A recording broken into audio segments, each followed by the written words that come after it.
is. So what is the reason that someone on a slippery road, someone might actually fall off from the bicycle? So there are a couple of things that we are in play. One of the things is that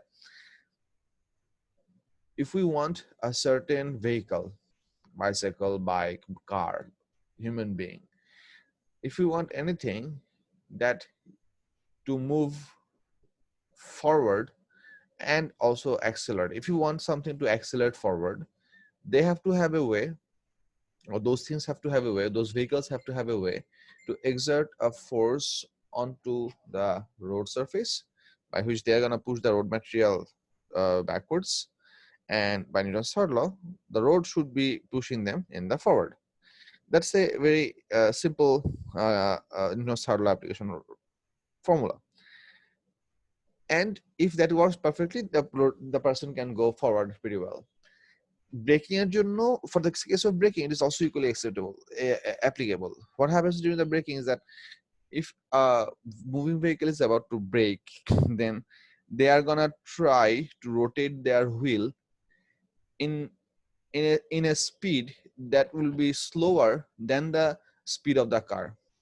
What I mean is that in those cases, the tires will try to drag onto the road surface. Dragging means they will not rotate as much they would if the car would go in a linear speed. So in that way, the tire material or the feet of the person, they are going to apply a forward force onto the road material. The car is going to try to push the road material forward, and by Newton's third law, the road is going to push the car backwards, and that will decelerate the bicycle or car or human being as well. Whenever the braking scenario occurs, usually because braking is happening from a high speed to a low speed scenario, so whenever the braking scenario occurs, there are a couple of things that happen. There is a thing called inertia. Inertia is pretty important. In the entire idea of inertia is that the concept of inertia. I have not discussed the idea of inertia with you kids in detail for before this, I believe. So the idea of inertia is the tendency of objects to maintain their velocity. The tendency of objects to maintain their velocity. This inertia is the reason that why a moving object keeps to. Inertia is basically explained by Newton's third law, that every object, every moving object prefers to move in the same way as before, or every stationary object prefers to remain stationary as before. What is really important is that whenever, actually, let me put it in a different perspective, which might be more useful for you. Let's say you are a person who is standing on inside a bus, and the bus is about to have some sort of movement. So you're a person who is standing on the floor inside a bus, and the bus is moving forward at let's say uniform speed, and you're just standing there on the floor of the bus. You're not holding anything. By your hands, you're not holding anything. You're just only standing on the floor. If the bus hard brake, or if it brakes really strongly, what usually happens is that we tend to fall on the forward direction. Why does that happen? This happens due to inertia. Here's the deal. The part of our body, which is the feet, that is in contact with the bus material, or the bus existence, which is the floor, that part of the body, these two parts do have significant friction between them. So whenever the bus decelerates, our feet decelerates at the same rate because we have friction available. But that force had to stop the upper part of our body by the working of the muscles of our body. Think about it. Let's say তোমাদেরকে inertia একটা video দেখাইছিলাম কি? There was a very nice video about inertia. No. I think I have it here. In the messenger group. Yeah, the one with the skateboard. No, the one with leaves. No. দাঁড়াও দেখি. Hold up.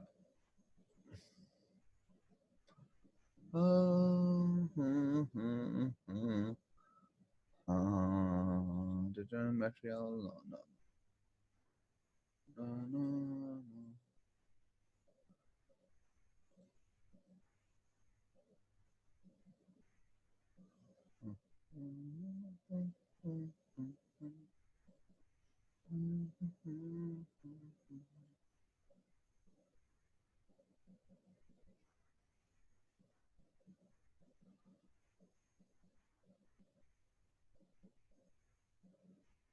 I have it somehow in my PC. Where is it? Inertia.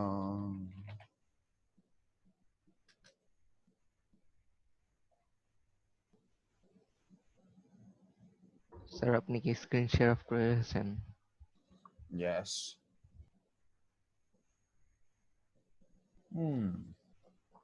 GTA 9 gig. Spicy.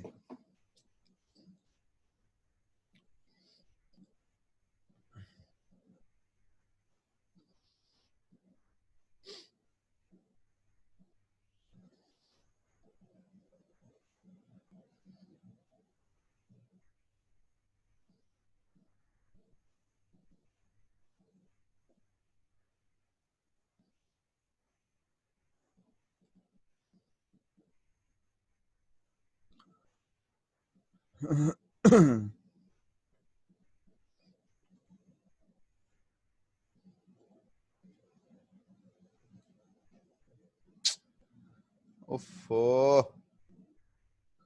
তো ভেজাল কেন?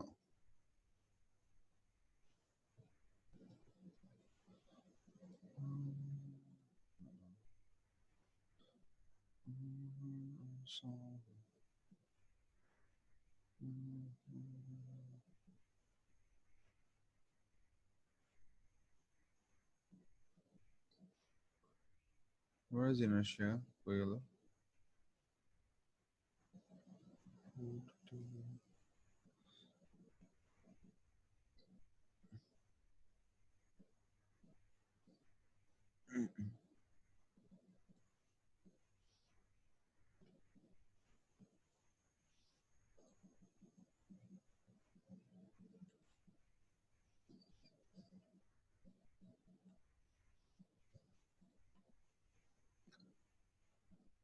Okay.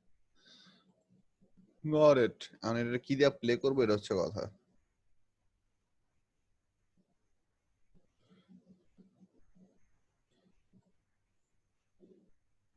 Okay, this is one of the examples that I came across at some point, and I actually saved it to show you kids. But এটা আমার regular player দিয়ে play হইতেছে না, so might as well try Microsoft Edge. Have a look. Can you kids see what is happening? Again, a person is falling through on a hammock that had some leaves on it. The person goes down.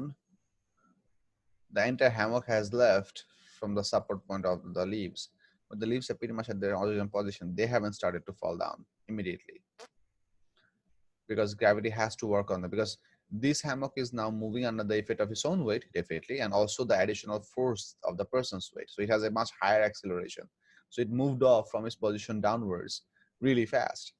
But these leaves are not being pushed by this person. Well, not most of them. The person actually penetrated through the leaves, with some leaves under behind his back maybe. But most of the leaves are still pretty much in the same position, and now they're gonna start falling. Bam. বুঝা যাচ্ছে কি দেখাচ্ছিলাম? Hello? Yes, sir. Sir. Yes, sir. না sir, আচ্ছা, আমি বলি, what I'm trying to show you over here, this is the part that you really need to understand. I mean, is that the leaves are not moving in the same way as the hammock is moving. Hammock is this net thing on which the person is having the jump. The leaves are moving after the hammock is going down. So that's what I'm trying to show you here. Leaves তো উপরে গেছে কারণ sir মানে নেটটা নিচে গেছে ওয়েটের কারণে, এটাও তো হইতে পারে। Well, here is the deal. You cannot say that the leaves moved upwards. That would be wrong. You have to say the leaves only moved downwards, but it did not move at the same pace or the same acceleration as the net. You cannot say the leaves went upwards. That would be wrong.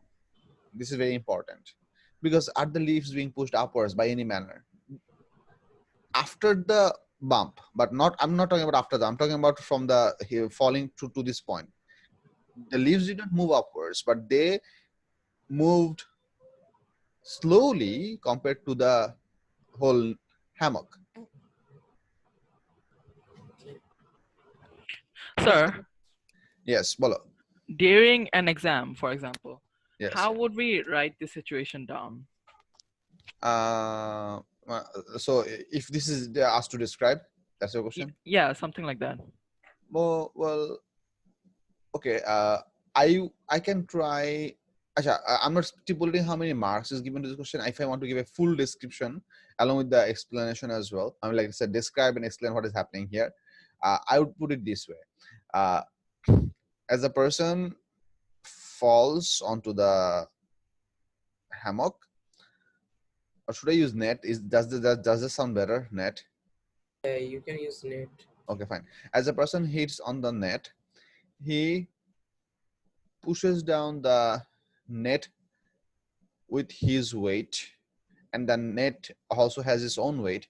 So it goes down at a much higher acceleration compared to the leaves which were resting on the net, who were only still moved by their own gravitational acceleration. So the distinction that I'm trying to make, I'm talking to you kids now, the distinction that I'm trying to make is that the net was being moved by his own weight, by its own weight, and also the additional force was coming from the person's weight. The net had two forces available to itself, weight of its own and also the person's weight, because the person is pushing down. Whereas these leaves do not have access to the person's weight. They are being moved by only their own weight. That is the only force they have. So I'm making the decision here that the net has an additional force available, but the leaves do not have that additional force available. So first I'm going to write that sentence, which I just said. And then as a result, the net accelerates downwards faster and moves away from the contact of the leaves, where the leaves starts to accelerate downwards under the gravity. And also because leaves are very what object? Key object. They're very light objects. এখানে কোনো force নিয়ে কোনো involved আছে কি? Force involvement বলতেছি. And because the leaves are very light objects, they also have significant air resistance as they fall. You have to understand that this is not a very heavy object, like not a lump of steel or not a lump of metal or even wood log or some maybe. This is individual leaves which are pretty small, and they are made with basic. কেউ video share করতেছো? Thank you. Don't do that. So individual leaves are pretty light objects, so they're going to experience a significant air resistance. They're definitely going to experience a significant air resistance. So because of the air resistance, these are going to fall down with pretty high amount of because of air resistance, their motion would be restricted further. So the net is falling down due to its own weight and the person's weight. Air resistance is not so important here because they are physically being pushed downwards. Whereas for the falling process of the leaves, they have their weight and they have significant air resistance as they start to fall upwards. So the velocity gain of the net would be much faster compared to the velocity gain of each individual leaf. So they take significant amount of time to catch up with the net. That's why we can see that the net is going down first. The leaves are going down a bit later.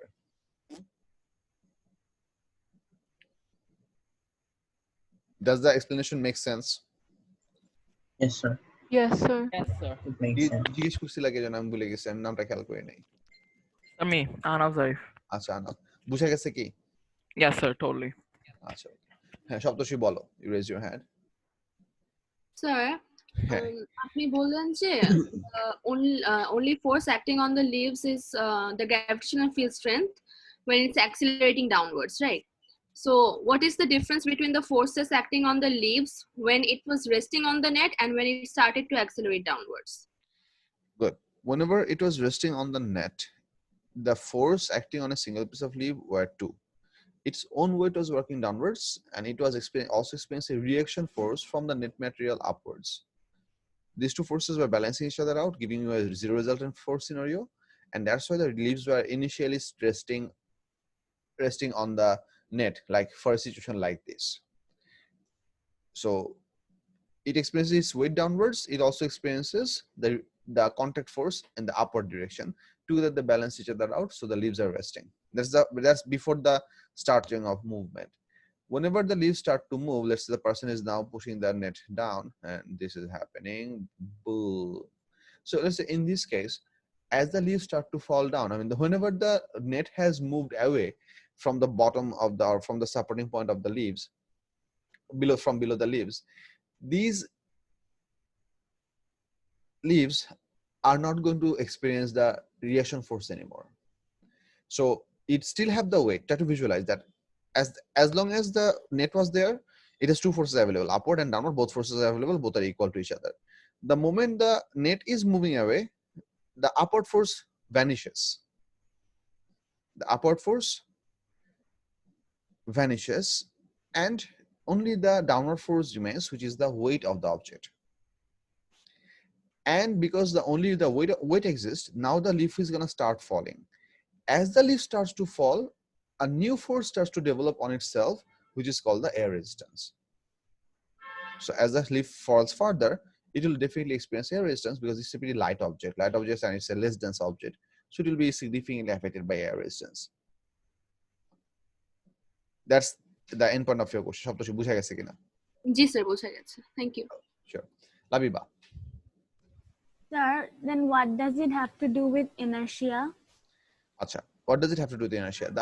The point that we're trying to show you over here is that before the person hit the net, both the leaves and the net were in contact with each other. They are both stationary, so they are connected objects because they're in contact with each other.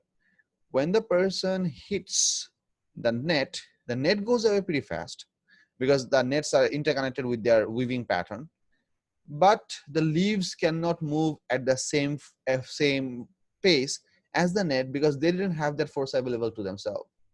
The weight is still working on them, but it takes time for the weight of the leaves to actually accelerate these leaves so that they could reach to this level.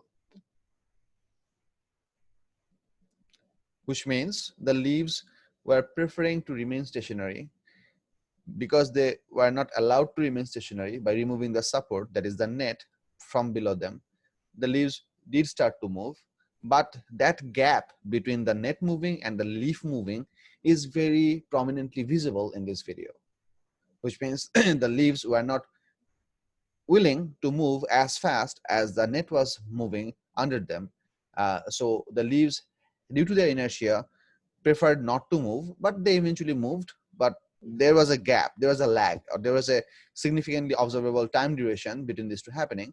That's what is being highlighted here. বুঝছো?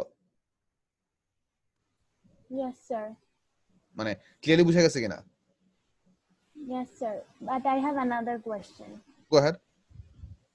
What if instead of leaves there were something heavier, like something heavy? Like a bowling ball? Yeah, maybe. Okay. If there exists a bowling ball on certain part of this thing, for those scenario, for that scenario also, I mean, here's the deal. If you want to, I mean, Asha, let me try and draw this out. Maybe that way I can make a somewhat a better sense. Let's say this is the net surface, which is flexible. So it is supported at somewhere over here, supported somewhere over here, but it can make a pretty big curve. So let's say on this net surface we have a large bowling ball that is over here. It is pretty heavy, like super heavy. Can I color it? I think I can color it. What color should bowling balls have? Brown. Okay. Now, if I want to see the same effect for the leaves for the bowling ball as well, I have to drop an object that has to be more massive than this.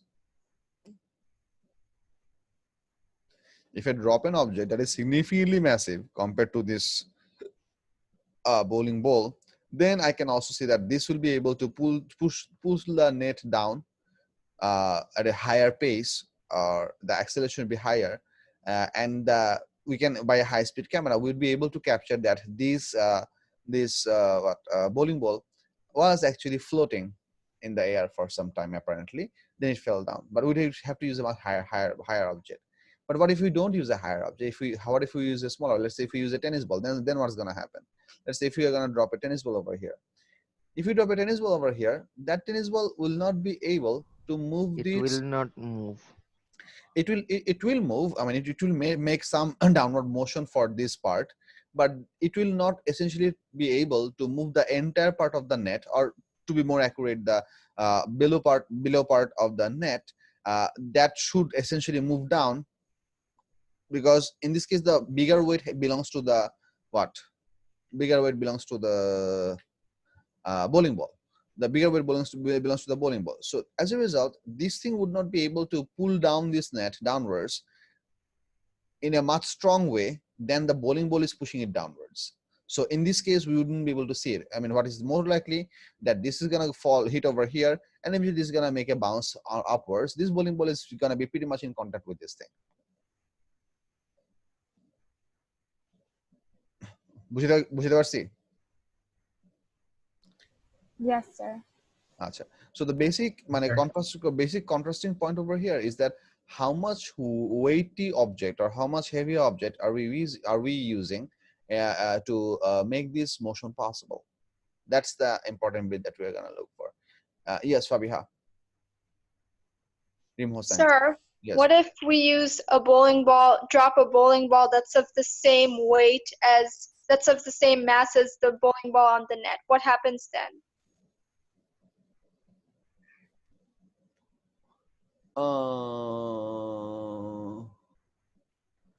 In that case, you can also achieve to see how far that falls down, because but for us to be able to achieve that disconnection, like the leaves case, we have to actually drop the second bowling ball. Let's say that's of the same size as the first one. We have to drop it from a pretty significant height. I mean, the idea is that you want to remove the net that is resting down this stationary bowling ball by the use of another mass.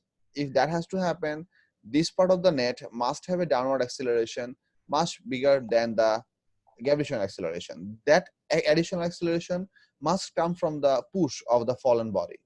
So if you do use the same mass objects, you can make that happen if you drop it from a pretty big height. Because if it's dropped from quite a large, let's say 1, 2 story, 3 story height, if you drop it from that much height, that dropped bowling ball would essentially gain enough velocity, downward velocity, before hitting this point, and it's gonna, because of that inertia, kinetic inertia of the moving bowling ball, it is gonna be able to pull down this rope at a pretty high amount of acceleration. Because ultimately this net system has a limit for how much it can stretch. So in that case, we should also be able to see this detachment between the bowling ball and the rope as well, but it has to be dropped from a certain significant height. Okay, sir, I understood now. Sure. কে যেন sir বলছিলা? Sir, could you explain again? We have to drop the আচ্ছা বলতেছে কে যেন sir বলছিল আমার ডিসকাশনের মাঝখানে, but I don't see raised hand. আমি ছিলাম। তোমার মাইক্রোফোনের আইকন ব্লিপ করতেছে না, আমি বুঝতেছি না তুমি কি কথা বলতেছো। এটা স্যার আমি। আচ্ছা হ্যাঁ, এখন তোমার মাইক্রোফোনে ব্লিপ করছে। Okay fine. সো কোশ্চেন থাকলে হাত উঠাও, I'll definitely take a question. হ্যাঁ বলতেছি সেটা হচ্ছে যে what do we need? I mean, try to understand, what do we need to make this gap exist? এই গ্যাপটা বানাইতে হলে আমাদের কি লাগবে? মানে what is the physical quantity that is required for us to achieve this gap? We want the net to move downwards at a significantly high acceleration so that it basically moves away, and then the objects which are supported, let's say the leaves, they require another amount of time to catch up to them. If that is achieved, then we can have this gap, তাই না? Physical জিনিসটা বুঝো. Examples different.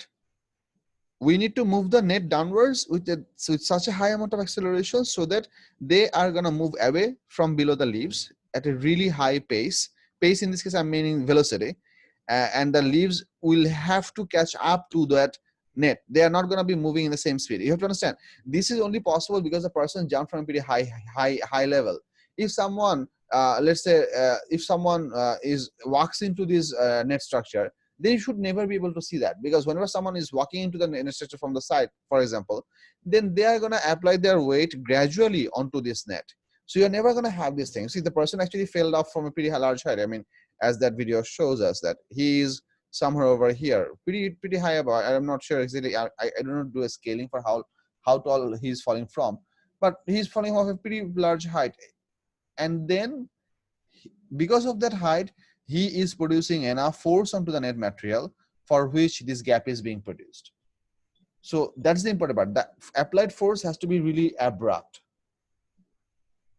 and make a high amount of acceleration over a short amount of time. That's the bit. সপ্তর্ষি বুঝতে পারছি?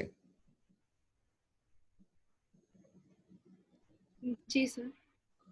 আচ্ছা, okay, Ishak, bolo, you have a question? Sir, when we throw something down, like from a certain height, it accelerates, doesn't it? Yes.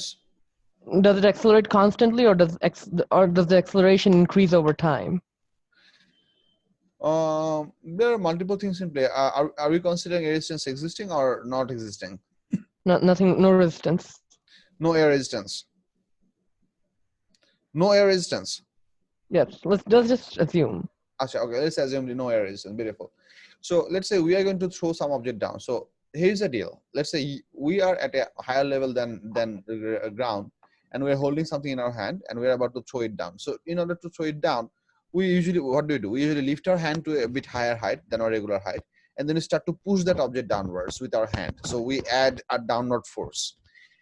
As long as the object, let's use the word ball, as long as the ball is in contact in our hand with our palm or with our fingers, our hand will be exerting that additional force that comes up from our muscle.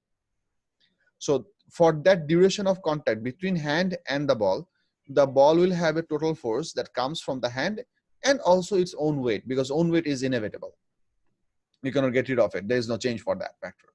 So as long as the hand is in contact, or the hand is holding the ball, or the hand is opening up and pushing the, because if I want the ball to go down, somewhere in my hand motion, which is about, let's say, half meter max, half meter, or maybe, but it's a small height by which we can physically move our hand. It's not like meters or 2 meters, something like that. We don't have that much hand span. So within this part, we have to give the object enough force so that it has a higher acceleration value.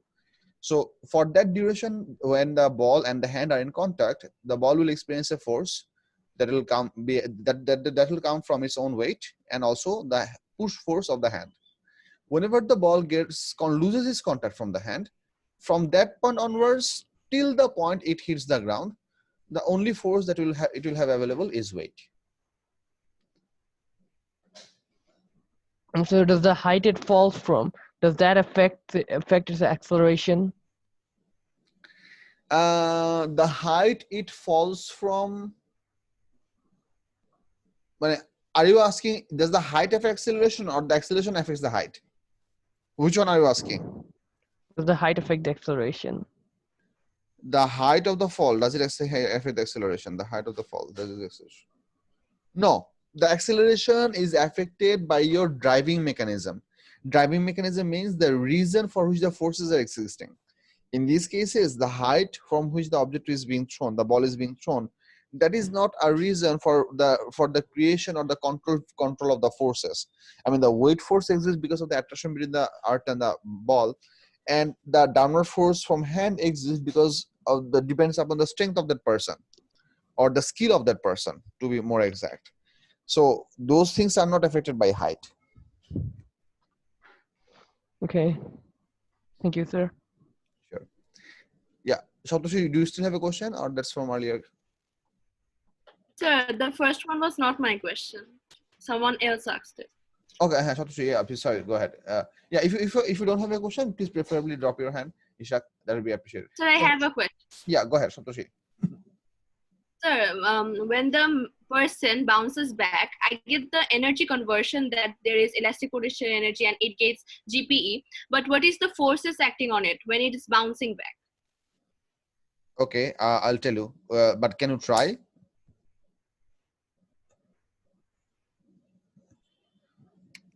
Can you try? Just tell me something, then I'll correct you in places where you might be wrong.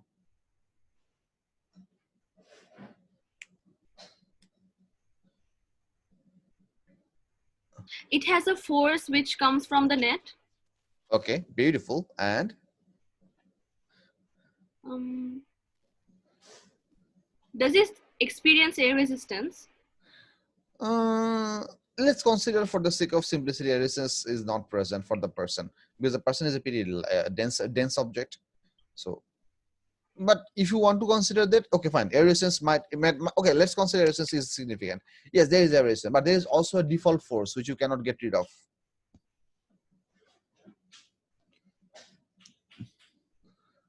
What is the default force?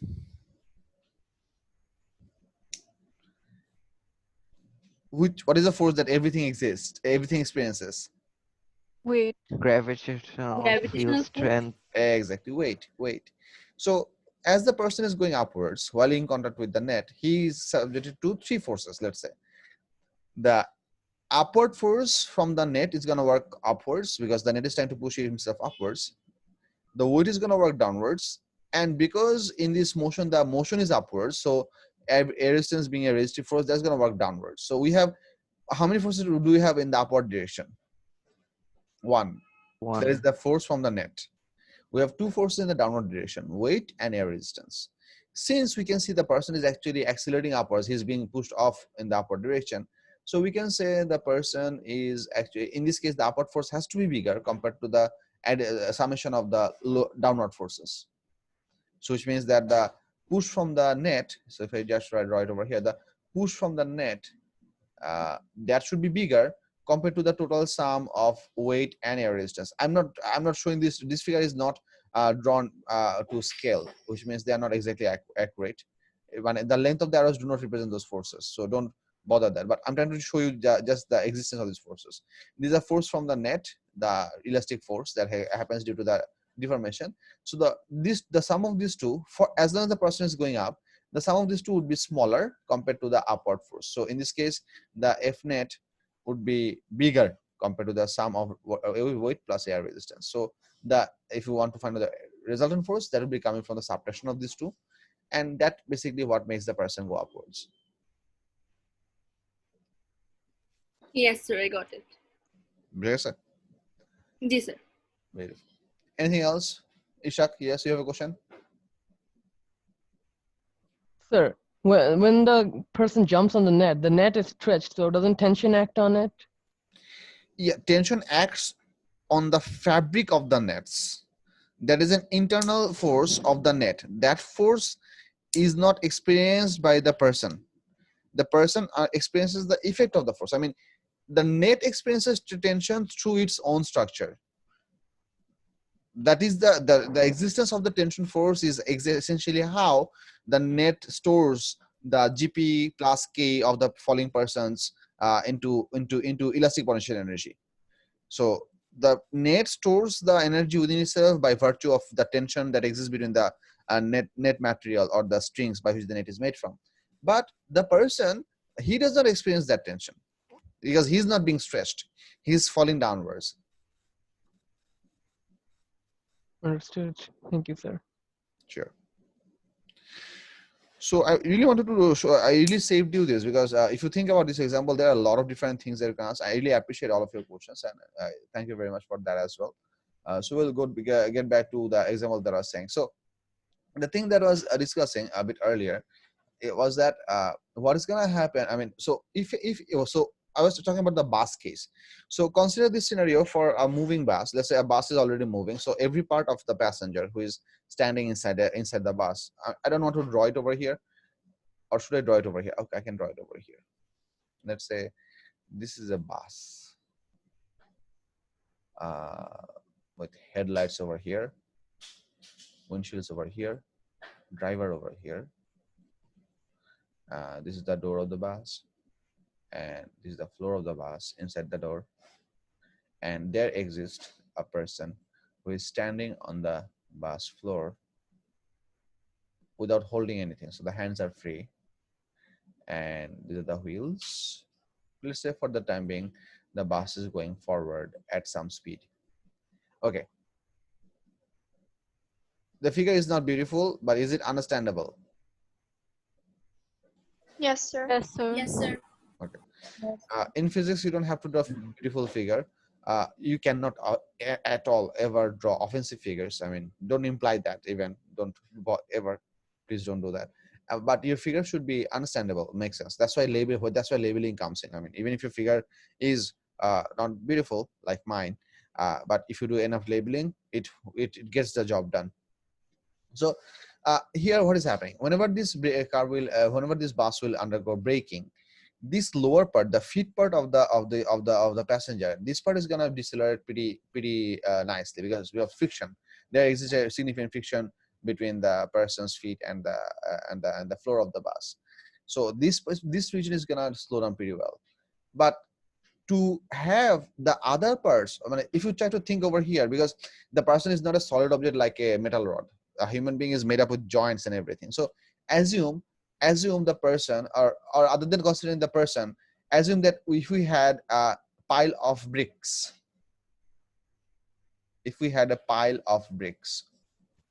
this long, this tall. So this pile of bricks, they are stacking one onto each other, and the bus is moving at a pretty high speed. If the bus does a hard brake, what's going to happen to this pile of brick? They will fall. It will fall Forward or Fall backward? down. Forward. forward. Forward. Forward. It will fall forward. So for this figure, to the right or to the left? Right. To the right. Right. আচ্ছা, এটা কি সবাই agri করতেছো যে when the bus if the bus makes a hard brake, these stones or these bricks are gonna fall to the right? এটা কি সবাই agri করতেছো কিনা? Yes. Yes, sir. Sir, Yes, sir. It's agreeable. Exactly. This is what is happening. Why is it happening? Because these parts had the inertia of this part. These parts are contact to this part. I mean, there was a stacking effect over here. So this part, which is in contact with the floor of the bus, this part would experience the decelerating force because of the friction. So it can slow down pretty successfully, but this will not slow down as successfully as the bottom one. As you slowly go up, these parts would experience the total resistive force or frictional force backwards much later compared to the lower level. Or in other words, I can say that the braking force that will be transferred through different contact force of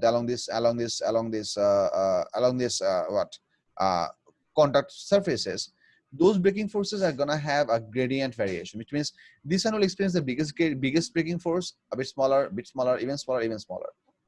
So when the bus is actually slowing down at a pretty hard rate, all of these top level masses or higher level mass are not able to slow at the same pace. Pretty much like the same case for what was happening for the net. The leaves could not accelerate at the same rate as the net. In this case, these stones cannot decelerate at the same rate as the bus. Because they cannot decelerate, they're gonna be pushed in the forward direction, which is a pretty common example for us because braking can give us a pretty extended scenario. So this is also the reason when this will happen for the person, if the person is not holding with his hands anywhere, anything in the bus, they're gonna be tumbling or pushed in the forward direction. Either they have to really slide on the forward direction, or if there is no way to slide, they're definitely gonna bump their head onto the ground. So they're gonna fall down, basic idea.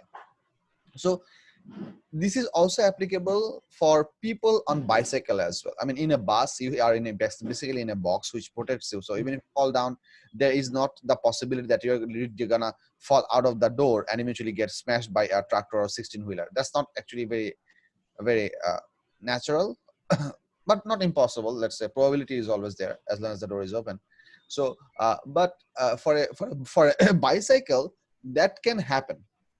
For a bicycle, you don't have any protective mechanism. So there is this bicycle and person is bicycling. So if a bicycler actually does a very hard brake, and then in that case, his upper body would not be decelerating as in the same it would not be decelerating as much as his lower body. Lower body means the part of his body which is in contact with the bicycle. Then again, the bicycle might not also be able to achieve that much braking force, because if you really do hard brake, your bicycle might actually start to skid onto the road. That's not very common for a bicycle to watch for a regular life. But if you think for a bike, I mean, let's say a bike is coming at a very high speed, they're making a very hard brake, they can leave the skid mark. Do you guys understand what the skid mark is?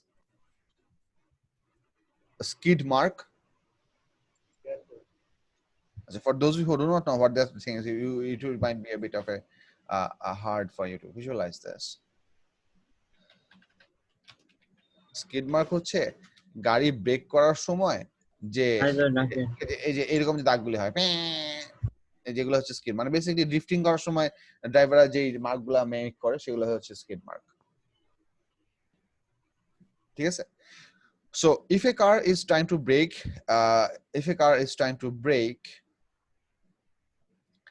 and so whenever the bicycle is trying to brake, and let's say if skidding happens means if that rotating tire loses contact with the ground, then you have the development of random friction, and I mean keeping the balance on the bicycle becomes much too difficult.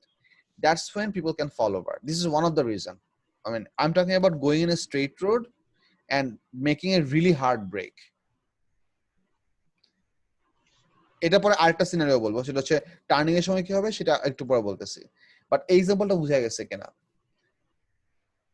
A bicycle or a bicycle rider or a biker is going in a straight road, making a very hard brake, so their tires are losing contact with the road, so that they're making some skid marks, but in that process the part that is attached to the bicycle, they would be decelerating pretty fast, but the upper portion would not be decelerating as fast.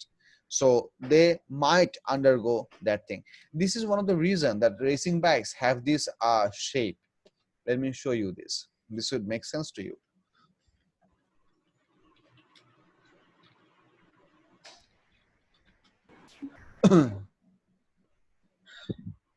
একটা জিনিস দেখো, এই দেখো racing বাইকের typical শেপটা হচ্ছে এরকম।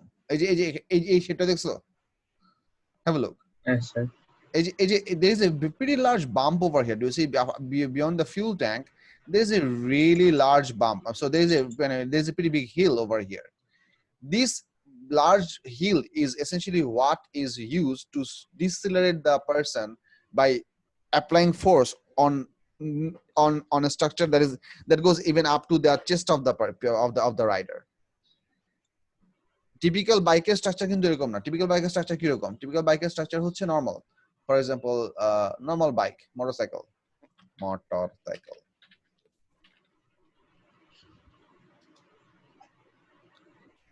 What? Okay. Regular motorcycle, like a basic Honda motorcycle. This one looks cool. Okay, yeah, this one. The classics. So let's say if we have a look for this motorcycle. So দেখা যাচ্ছে কি? Yes, sir. Yes, sir. So Yes, sir. in the for this motorcycle structure here, this is where the bicycle in the driver sits, but there is no such curve over here, which means if this bicycle reaches up to a speed of, let's say, 120 or 150 kilometers per hour, and if in that case the person has to undergo some hard brake, he's going to be pushed forward, like he'll actually go forward. The bike would come to stop, maybe with the braking mechanism is pretty good enough, but they wouldn't have enough force to stop themselves.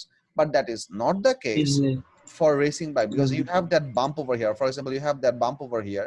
This applies enough force on the biker's body so that they would be stopped and they would still be existing on the bike structure, even if they undergo really high amount of acceleration.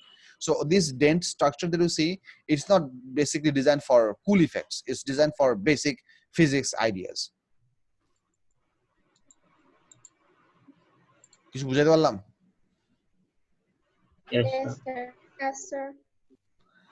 এই যে দেখো যত রকমের high speed bike আছে, they would all have this dent, And this dent, the purpose of this dent is to give the person enough braking force when the bike is undergoing a strong braking. Because while accelerating, we don't need that, because the biker is essentially holding with his hand on the handles, and during acceleration you can pretty well hold your hold your structure. It's not a big deal. But during deceleration, it's pretty difficult, because for any moving vehicle, it is common sense that you need to have a much more effective braking mechanism compared to accelerating mechanism. Whenever you will need to stop, you need to stop almost immediately, otherwise you'll crash and die. But if you accelerate slowly, that's not gonna be life-threatening, maybe not race-winning, but not life-threatening. So safety comes first in all cases. Yes, someone was asking me a question. Sir, Sir, Bala. why did you mention the skid marks? Oh, I mentioned the skid mark is because whenever the skidding will happen, the contact with the tire and the road will become slippery. So having the skid mark means the road and the tire are not in perfect contact anymore. So there is slipping happen between the tire and the road. This causes the instability in the balance of the bike, and that can cause the person to fall off. For a bike, that is. But for a car, that's not applicable, because in cars the driver sit in actual driving seat, so they do not fall off unless the car gives a rolling action. But we're not talking about rolling action over here. So for a biker, if there is a skid mark when they're braking, if there is a possibility of if they brake so hard that they actually leave a skid mark, there is a possibility they might fall over, unless they are very expert in controlling those movements. ঠিক আছে, এটা হচ্ছে একটা scenario. There is a second scenario that is for going around the track, going around a circular track. So I'm starting that second scenario over here. Let's say over here. Let's say there exists a circular track. How can I do a circular track? Okay, I can try to do a circular track like that. Will that work? I hope it does. Yay. Okay. Let's say we have a circular track like this, and a bicyclist is going around in circle, in anti-clockwise circle. So let me draw it up like that. So he's going on anti-clockwise circle. Let's say in one case, this bicycle person is right over here, and he is making a turn. Should I draw it like this? No, I should not draw it like this. Circular track dile hobe na. I need tracks that look like this. Typical road, or maybe a certain curve in a racing track. So this is a straight part of the thing. The bicycle is going to come down here and take a turn like that. Okay? So this is supposed to be our going path. So straight ashbe, tapor left e turn korte hobe. Now try to understand. Consider the scenario for a biker, because that's a high-speed scenario, so it's easier for me to help you visualize. So whenever a bike is coming or a motorcycle is coming along this path, to make the turn happen, kids, try to remember, how does turning an object, even maintaining the same velocity, maintaining the same speed, turning an object essentially means acceleration is being done.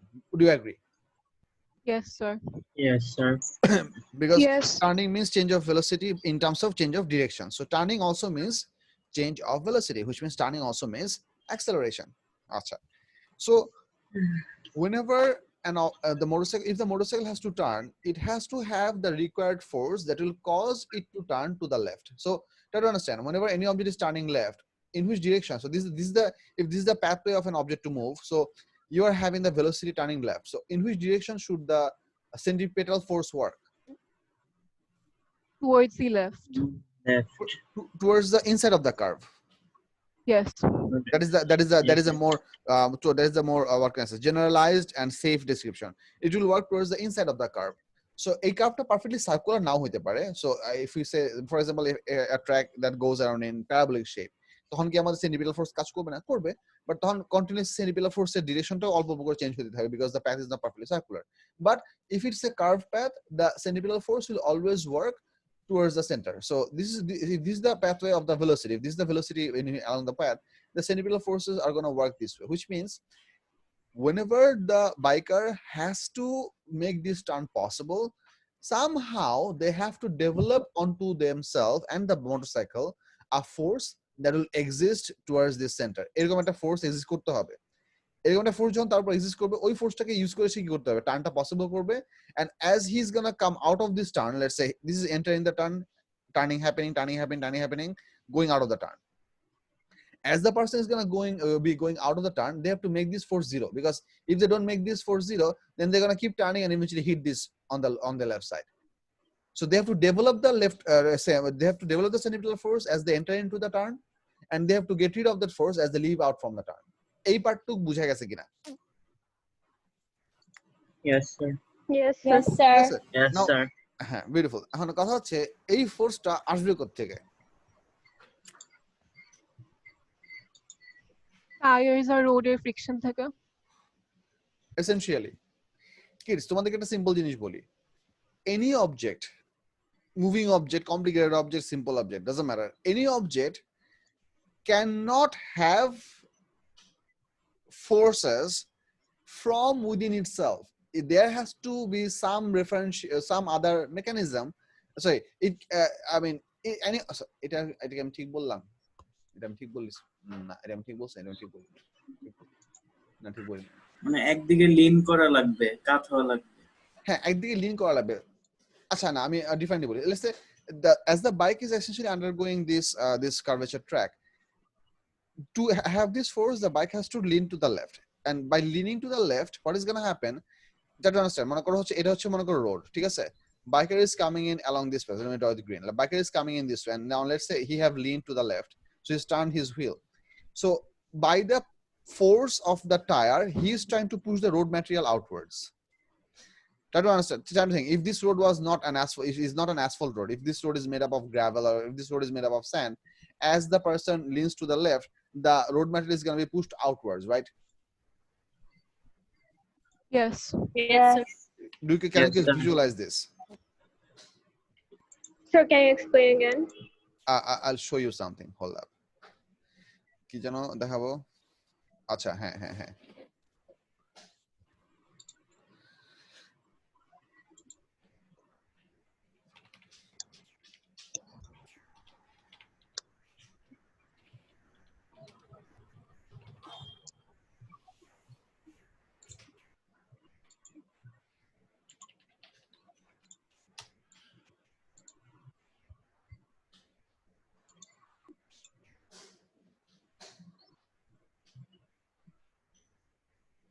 আল্লাহ জানে এখানে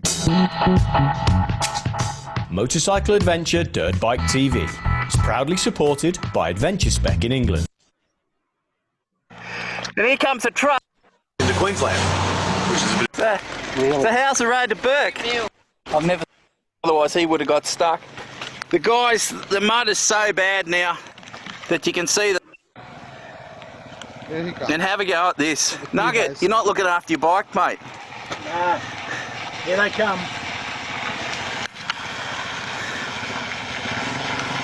What an adventure. 40 k's of this to go. Oh! This person was about to have an accident because there was loose sand. He didn't have enough force that he was anticipating, so he was having a bit of a bump. There was an accident mark. What is that? Missed my bike. Back. 40 k's out of Burke. Let's see how we go. Well, I think the old big get off here. Okay, accident with that.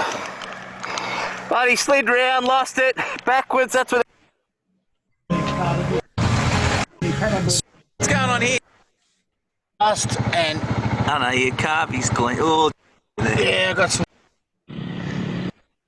Finally, and for some, the thought of riding 600. So there's the loose sand. Because the sand is being moved outwards, he's not getting enough force. On asphalt road, this rotation of the RPM of the back wheel would be able to move them pretty well. But now they are not moving because they're not having the forward force. They are pushing the road material, which is in this case the dirt. The dirt is going away, but not pushing. So not being able to push them in the linear direction. 50 k's in the desert sand was more than a little I daunting. want to show you what happened. High speed. 500 Exerting. Right. For John, the developer of the Honda CB500X Adventure, there was nervous anticipation, as this was an opportunity to take his creation to its design limits. But before he could barely enter the desert, Nugget felt appropriate to baptise him in sand. For Nugget, Sean, Philippe and I, it was time to play on the largest dune in the desert, the 40-metre high Big Red.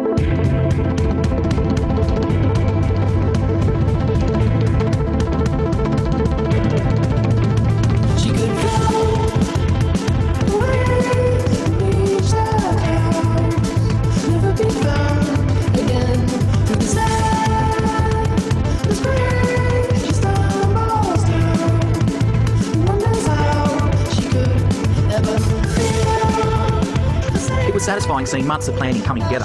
We now had the full team, 8 bikes, Ted giving 4-wheel drive truck support, and our father and son drone team, Roger and Jono. We were heading Another day, another KTM, the voltmeter. Please do something. of this magic. আরে দেখো আমি video করছি। হ্যাঁ video দেখছ না I always knew that this day of the adventure was going to be tough. We needed to be on the Hay River track before dusk. And to achieve that, we had to continue west for hundreds of kilometres until we hit the top end, where the Hay River track ends, and led us north into the most isolated part. Mad sand Arab. Nope.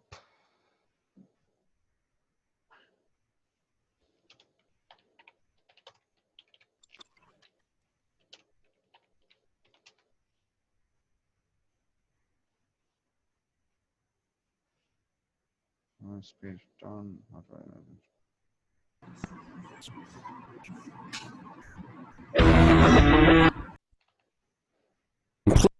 আচ্ছা শুরুতে ছিল ঠিক আছে have a look, take a look at this dart. Are these going backwards or they are being pushed towards our face? This person is making a turn like this, so he was entering this, getting closer to the video camera and now getting out from the video camera. You can see that these darts are being pushed towards us because in the process of himself to make this turn possible away from us, he needed a force in the away direction, from us away direction. It means towards into the picture. So he had to push the dart outwards. That would give him the inward force. That's why you can see this motion. Have a look. Did you see that? Yes, sir. Yes, sir. So that's what I meant. So whenever the person is trying to, whenever the biker is trying to make this turn possible, he's gonna push by using his the tire of the vehicle outward, the road material, and by Newton's third law, the road is gonna push him inward, and that's gonna cause this person to achieve this centripetal force, which is gonna work on the bike and his body, and with appropriate calibration that happens in our head naturally, our intuitive brain can do this. The person is gonna maintain how much he's gonna lean to the left. And he's going to lean to the left to get this force and make his turn possible. As he's going to leaving out from this track, he's going to lean off. So that's what happens for Formula 1 car, Formula 1 racing. F1 motor racing. So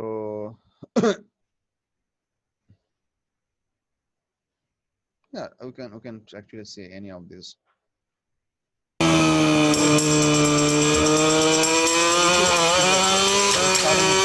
Nice clip.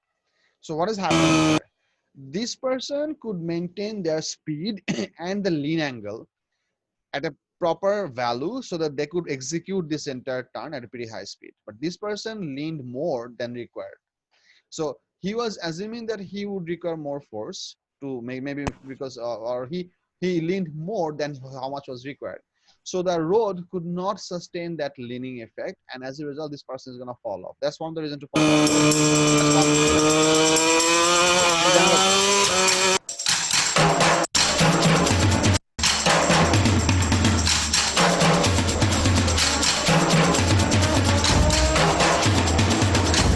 This is the other thing. That person leaned to the left. So this is the other thing. Have a look. All of these people are trying to make this turn happening along this track, right? So they need a force working towards the inward of this circle to make this turn possible. Because this person is losing grip, his tire is not being able to keep the grip onto the road, he's gonna fall downward. So as he has fall in this direction, he is not anymore getting this tangent force to the velocity. entire body and the bike, they are being gonna drag along a line like this, and they're gonna hit the gravel part over here. The reason they put gravel over here, because so that these people have enough space to decelerate themselves. This is for a safety feature. This is not for design, not for beauty. So that they, whenever if someone slips in this turning effect, in this turning procedure, they can eventually slide along this path, get out of the track, and eventually, as they are going to be moving the gravels, slowly their kinetic energy will be converted into work done onto the small gravel particles. They'll be slowing down, and that way they will not break their bones or anything like that. So this person is going to go along this path. So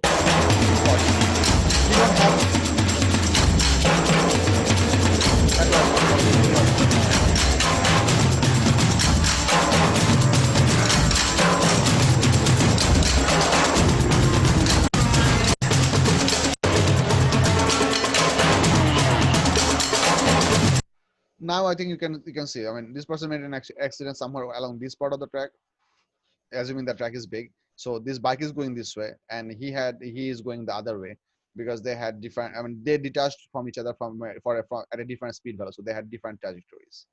So this is what I meant. So whenever, if a biker person falls off, if they cannot make a proper balance between the amount of leaning that they have to do to get that force available to themselves, then they're gonna skid off the road, and that is gonna cause them to either, let's say the person makes a skid, let's say that this is how the velocity, no. Let's say an ideal track or an ideal turn happens like this, that the turn has to be entered from the very right side, and with the least amount of curvature touching the most closest part of the track over here, the turn should happen like this. This kind of a turn, which uses a very large radius, enables the driver to achieve the turn at a pretty high speed. The smaller the turning radius, the slower they have to go. The bigger the turning radius, the faster they can move. Do you understand my point? So that's what they typically try to achieve to do. So for this entire part, if they actually come across an accident because of very high speed, if they lose the grip contact, let's say a person, the motorcyclist make an accident over here, he loses the grip over here. From this point, he's gonna move in a straight line direction like this and get out of the track, out of this part somewhere on the gravel, somewhere over here. If they lose their track, if they lose their traction over here, friction over here, they're gonna go along this path and eventually end up over here. They're not gonna be on the track anymore. To be on the track, they have to be on their tire, and the tire has to be continuously producing the inward force, centripetal force, to make the turn possible. That's another explanation which involves for the circular case where the road friction is very important. Yes, I'll take questions. But before I take questions, আমাকে এই কোশ্চেনটা করছিল হচ্ছে নাম ভুলে গেছি, আরিব, yes, আরিব, did I get your question answered? Yes. আচ্ছা, হ্যাঁ, ইশাক বলো।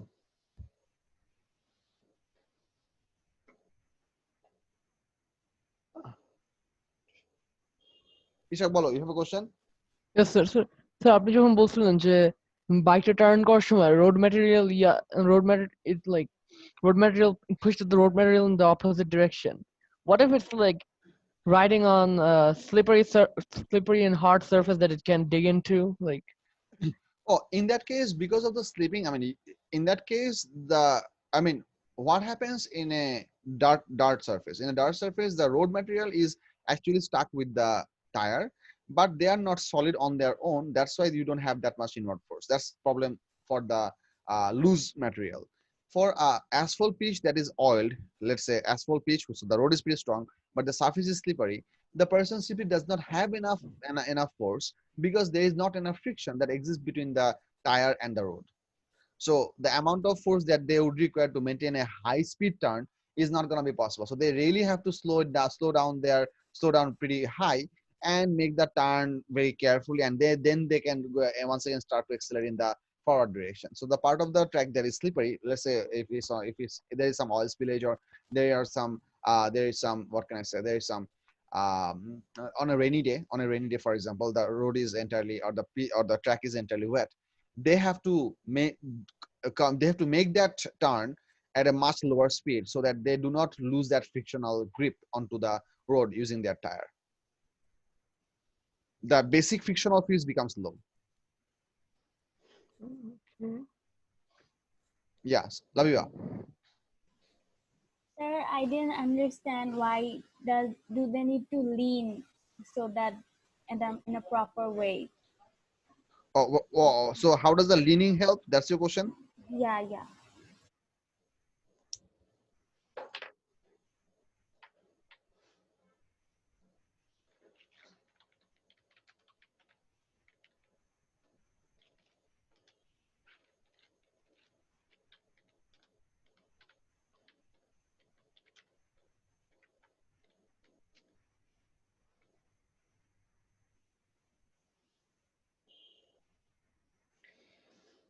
Uh,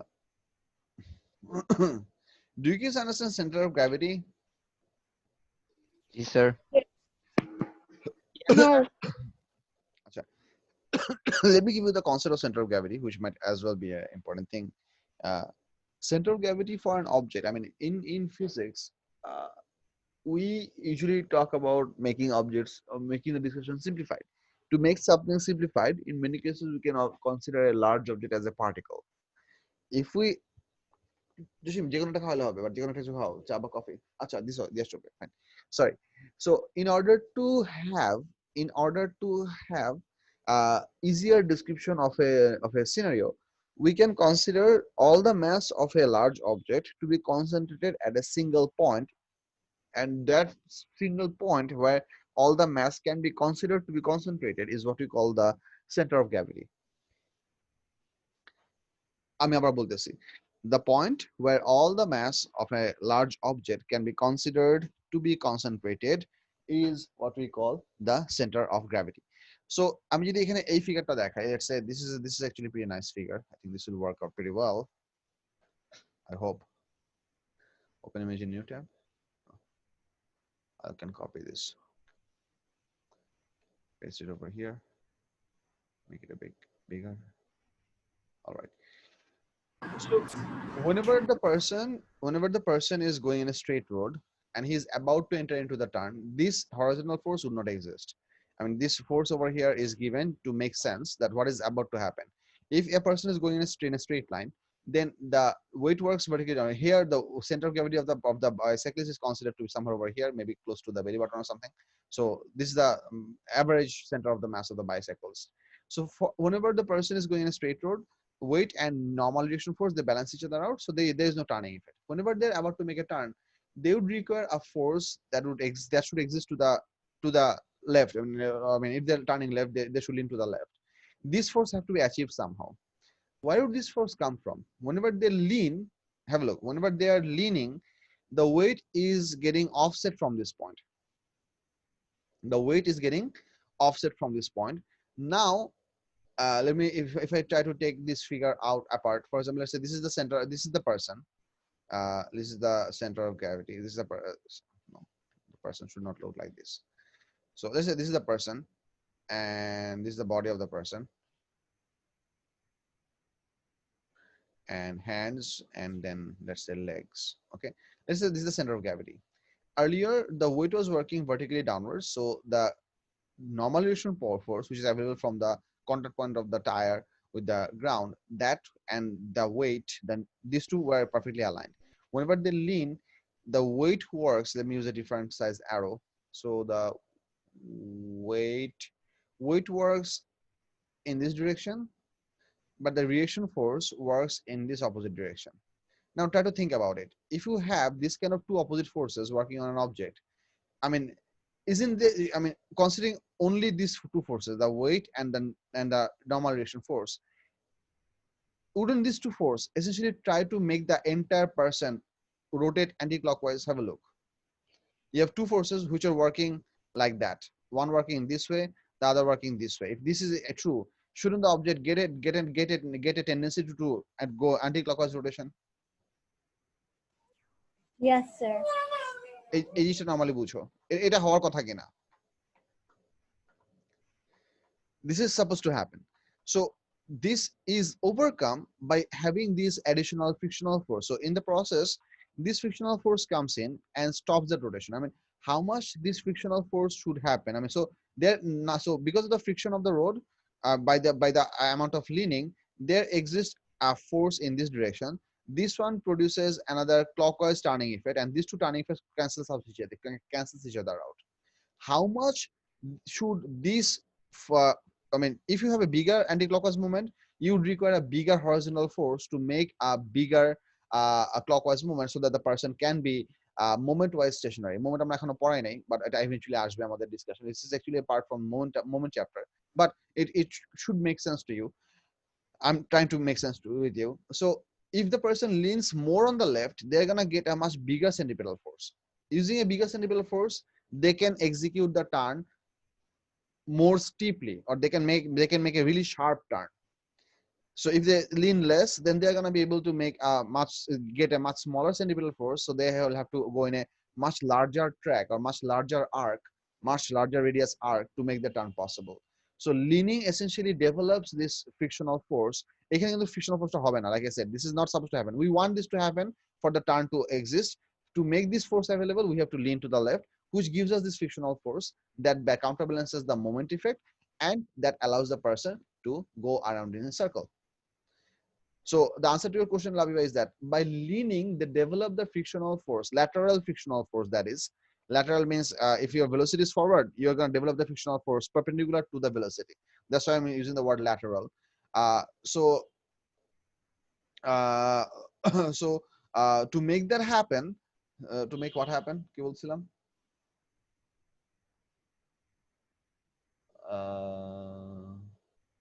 Lateral force. Yeah, to obtain the frictional force, the person leans on the in this case leans on the left to develop the frictional force, which works as the centripetal force, and that's where the leaning comes in. বুঝে গেছে? Yes, sir. Yes, sir. Sir. So yeah, that was a pretty interesting question to explore. That's why I took enough time to go through it. We're gonna take a small break right now for Maghrib prayer. We will resume class at 7:05.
All right. So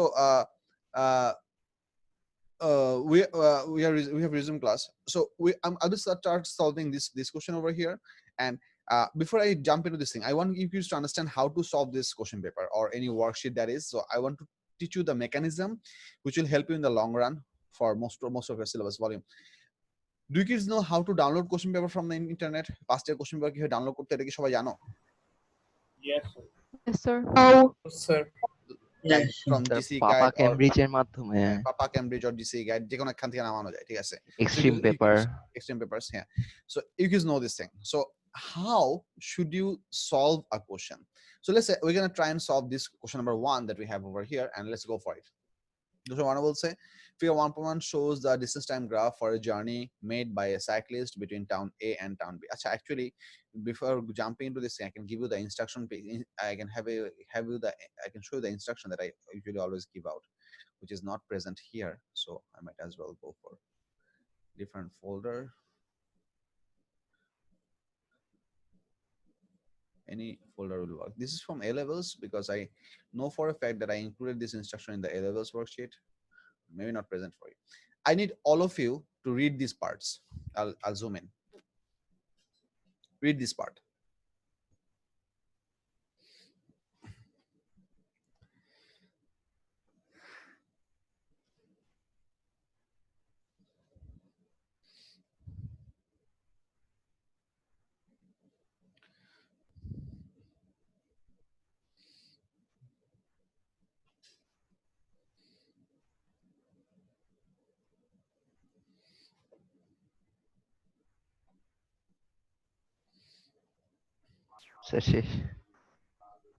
Okay. Did it No, make sir. sense? Wait. সমস্যা নেই. I'll keep it a bit longer. No big deal. পড়া শেষ করো. And if you have any question, you ask me or raise hand so that I can start asking you to ask your question.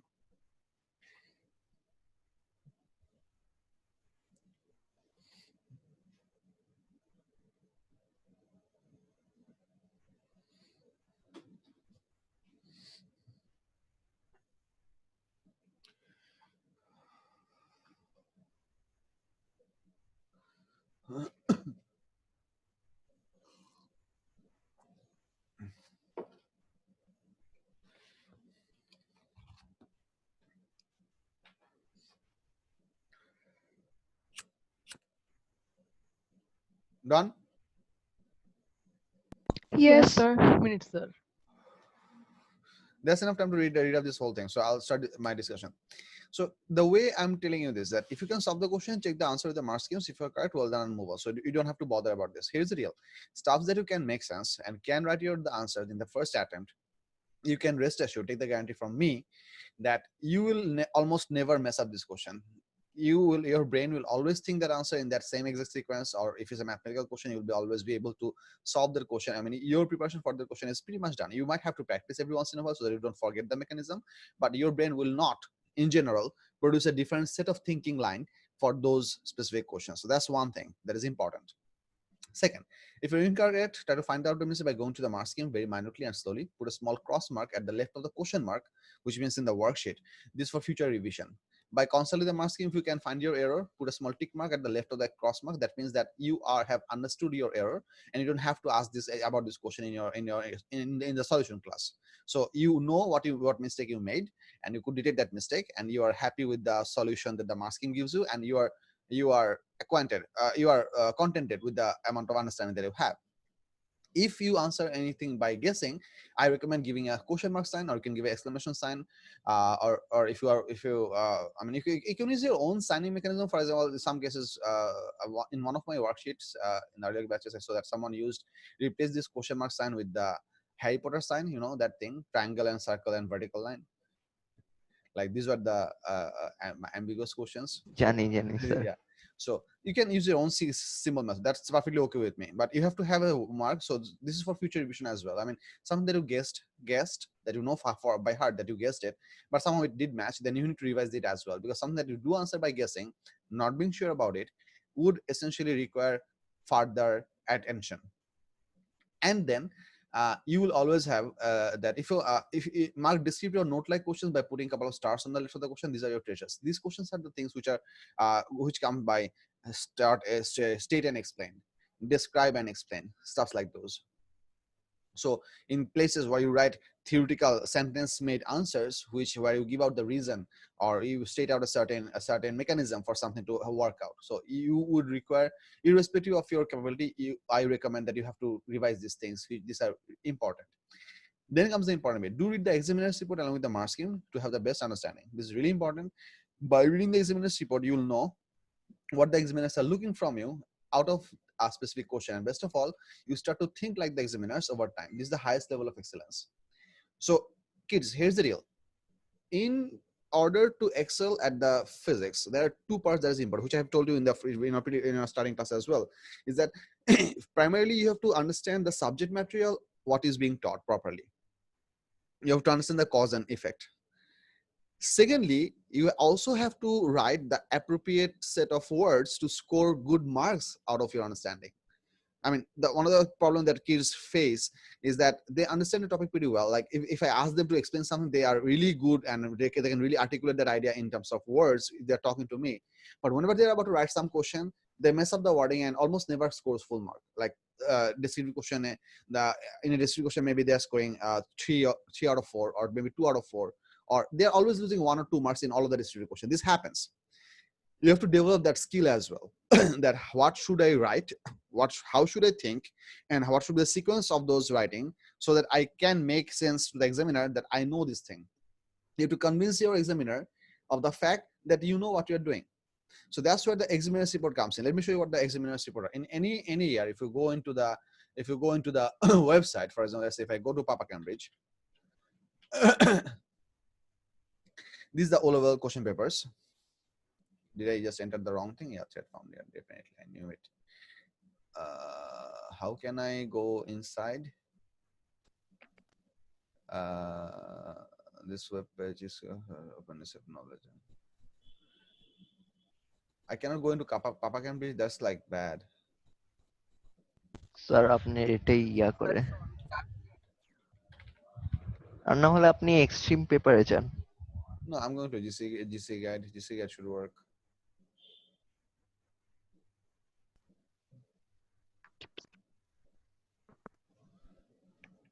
Sir বলো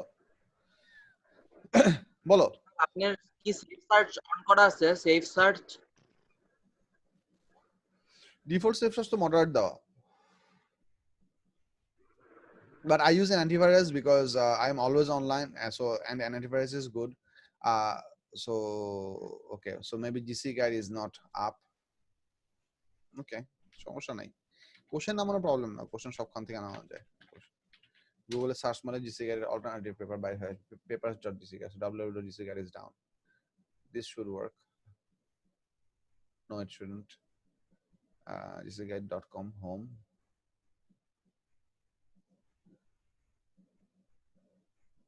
papers.gcguide.xyz. এই তো চলে আসছে। So কয়টা খেলছেন?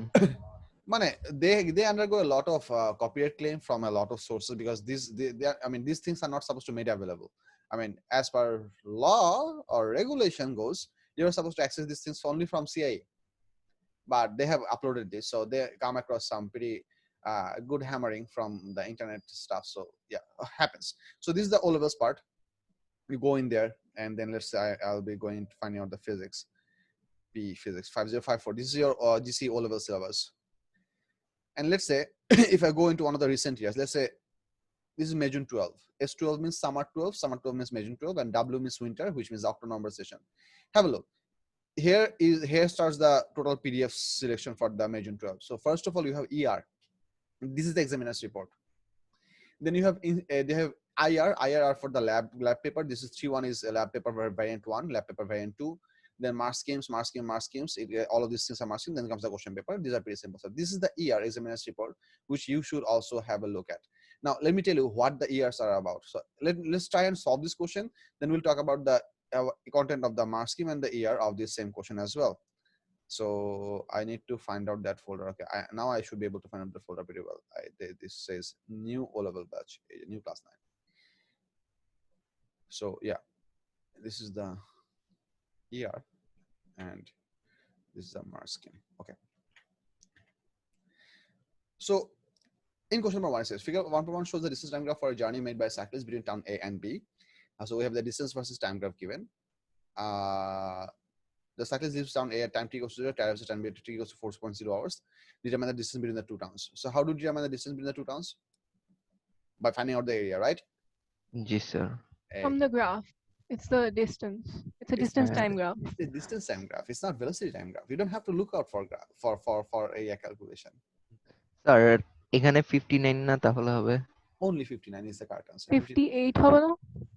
আচ্ছা আমরা গ্রাফ রিড অফ করি every small division on the y axis হচ্ছে 2 কিলোমিটার. Yeah, 58 kilometre, not 59. ও হ্যাঁ হ্যাঁ বুঝছি 58 কিলোমিটার। তখন দেখো এই যে এটা হচ্ছে একটা বেসিক আইডিয়া যে এই যে ডিসটেন্স বাই করতে গেলে এরিয়া বাই করে ফেলতে হবে, বাট এরকম না। You have to look out what is the গ্রাফের y axis of the graph is. This is a distance time graph. If it was a velocity time graph, then the area would be required to find out the distance. It is a distance time graph, means the distance is already given on the y axis. You just have to read off. That's তার what you have to উপরেই do. তো লেখা আছে distance time graph Exactly, that's what you have to be capable. I mean here's the deal, kids, listen up. Most kids mess up their exam, not essentially for physics, not for reading the question properly. This is more than 50% of the reason why kids don't do good in exams. Not reading the question properly is more than 50% of the reason why kids cannot do good in their exams. I kid you not. I mean it. So be careful. So we do this, and then it says determine the time for which the cyclist rests during the journey before he reaches town B. So that would be this 0.8 hours. Determine the time for which. So they're asking for duration of time, which would be 8 divisions over here. 8 divisions would be, every division over here is 2.1 hour, 2. Yeah, every division over here, every horizontal division represents 0.1 hour. So that will be 0.8 hours. So you write it over here. Do you আর have to minute হলে 48 বুঝি নাই minute হলে 48 হবে না sir?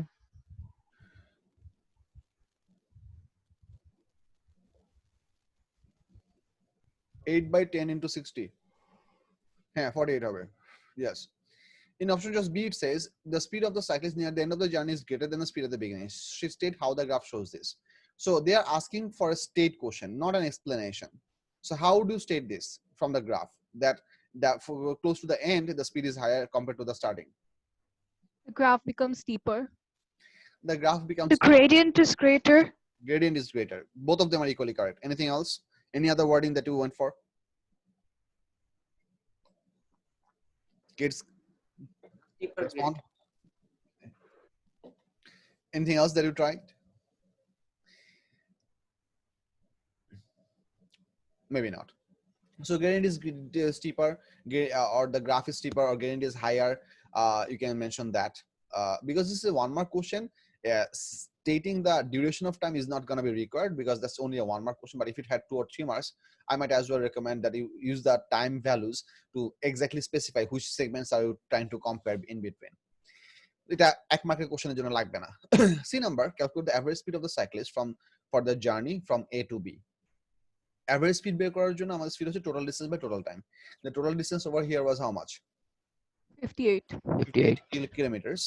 And what is the total amount of time that was required for the journey? 4 hours. 4 hours. The time required to make the journey for up to 5. He reached town B over here, and then he is resting at town B. Try to understand. The cyclist leaves town A at time t equals to 10, arrives at town B at time t equals to 4.0 hours. So he reached town B. So this is the journey. He has already reached the town. There is a reason they give out this extra 1 hour so that kids would mess up this calculation. So you are supposed to divide this amount total distance by 4 hours, and you get the answer. You can write the answer. If you want to convert it into meter per second, you can. If you want to give it in kilometer per hour, might also as well be good. That pretty much finishes this question. Now let's have a look at the mark scheme and let's check out what they give us. বলুন তোমরা এই জিনিসগুলো পড়ো কখনো? Sir পড়েছি।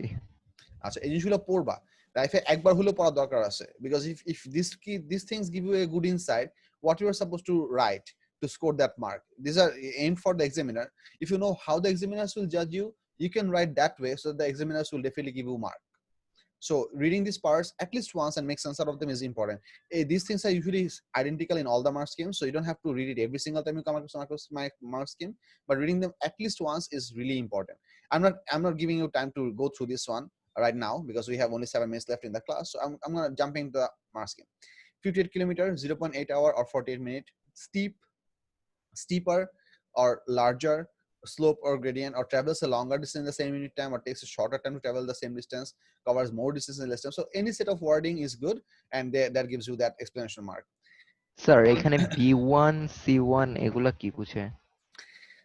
These are the different grade of mark. That B usually represents for base mark. This is usually go for a single answer mark, which is the only. This is a how can I put this? B1 marks are the base marks that usually comprises of the mark. This is the type of mark that you are gonna get to answer that properly.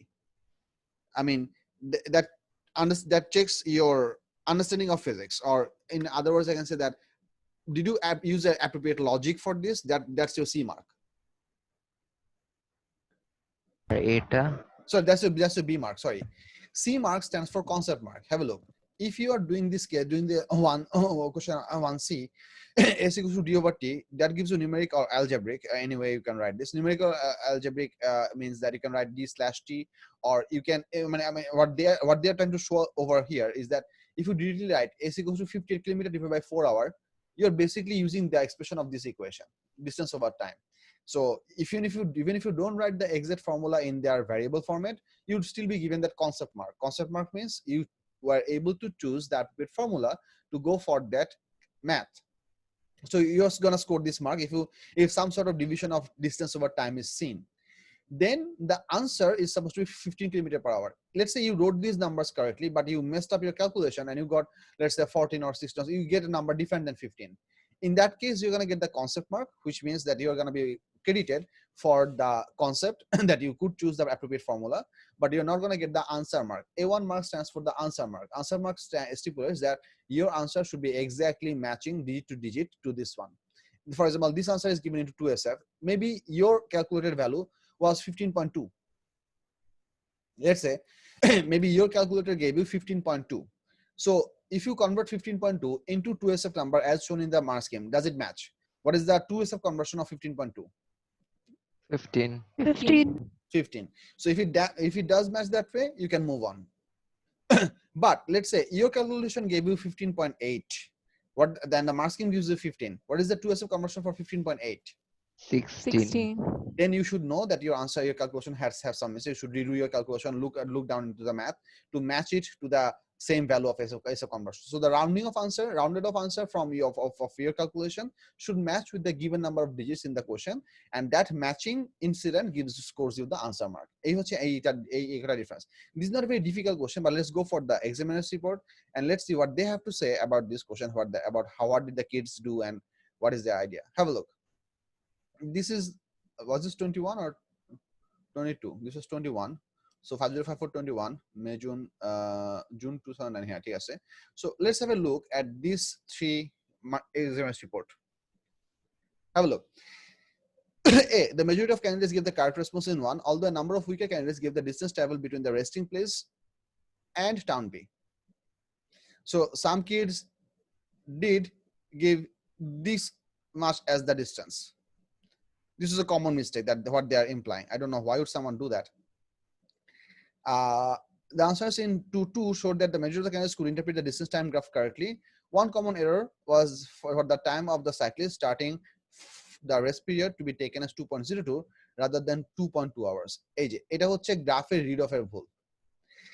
What they are saying over here is that for A2, what were we asked to calculate?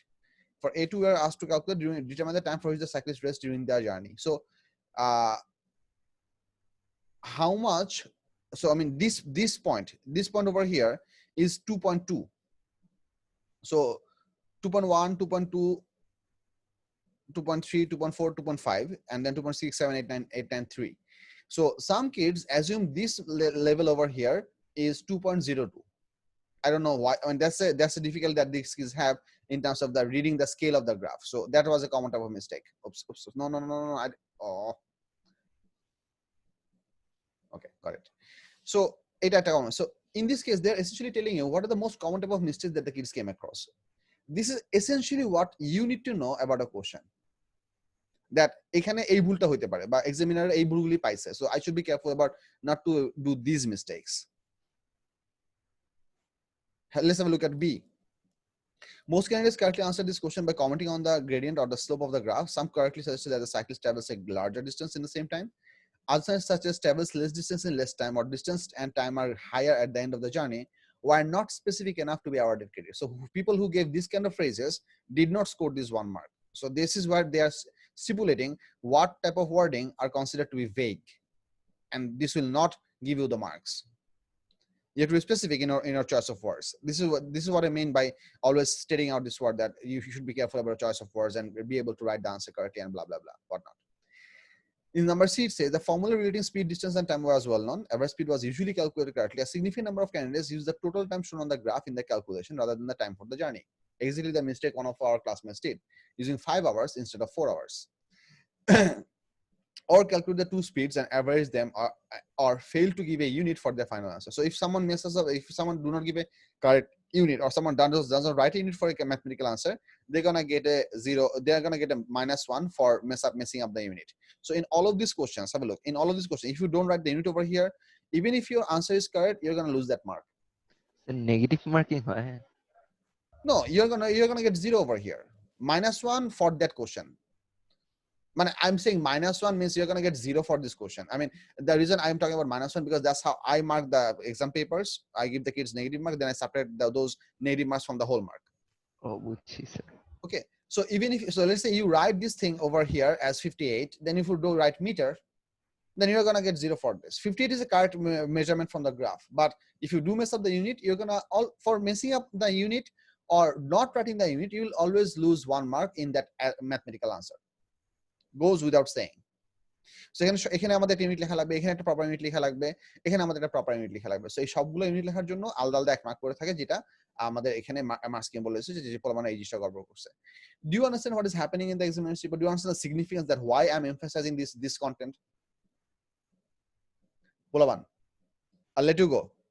It's 7:31, I know, but please respond. Do you understand what is happening here? Yes, sir. Yes, sir. Yes, sir. Yes, sir.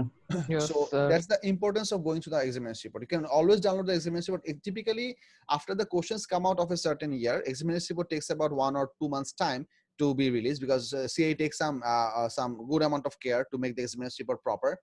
So, but for not, if not for the most recent session, you'll be able to find out the examination report in that same folder as I shown you in the browser.